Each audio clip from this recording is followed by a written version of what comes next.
How do you train people to be good negotiators? There are three things that are important in negotiation training. Number one is to create an environment where people can do. Using case studies and the use of video, people are able to see how they behave on video. They can look at what's appropriate and they can look at what is inappropriate. What I mean by that is where they're effective and where they are ineffective. Using feedback, people are then able to change their behaviour rather than just telling people about negotiation or reading a book. So the experience is vital. Number two, it's about keeping the learning fresh, using different vehicles and different formats, whether that be e-learning, watching videos online, or recently podcasts, or whether it be through a series of different activities following on the workshop to keep it live, keep it fresh, and to stop people falling into those old habits. The third thing that's very important indeed is to look at the feedback from the negotiations themselves. And at the GAP Partnership we use a ROI system, which means return on investment. We measure the effectiveness of those negotiations for many months after the training. And this enables us to tweak and change the training and make it more customized. But it also allows the client to see the effects of that training, to measure it, and that provides them with a degree of investment for the future. Do the same techniques work with every type of negotiation? Yes, this is a good point. There is no one way to negotiate. There are many different ways to negotiate.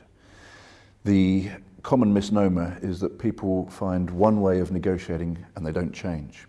In fact, this concept of appropriateness, that's what we teach, says that there is no one way, there are many different ways, ranging from the very competitive, very high conflict negotiations that are generally win-lose, all the way through to the very, very cooperative negotiations which are deemed as win-win.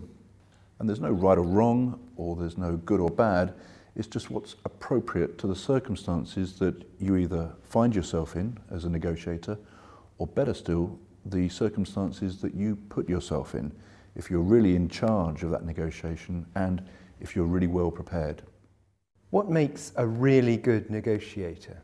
There are many behaviours that make a good negotiator, and when I say good negotiator, it's the word appropriate in being able to change. And so the overriding thing is to be versatile, to be adaptable, to be able to change your behaviour according to those circumstances.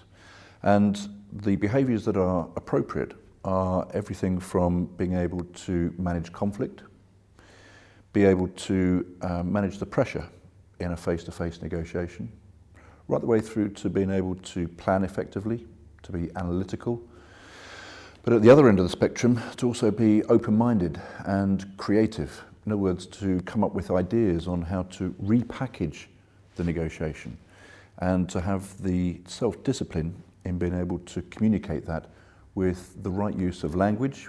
And when I say the right use of language, effective negotiators are able to watch for when there is more scope for negotiation.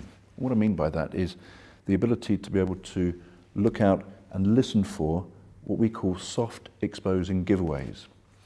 These are the small bits of language around proposals that will tell you that your counterpart, the person on the other side of the table, has more negotiation room. And these are words like, I'm looking for, roughly, in the region of, around about, I'd like, I'm hoping for, currently, right now, probably.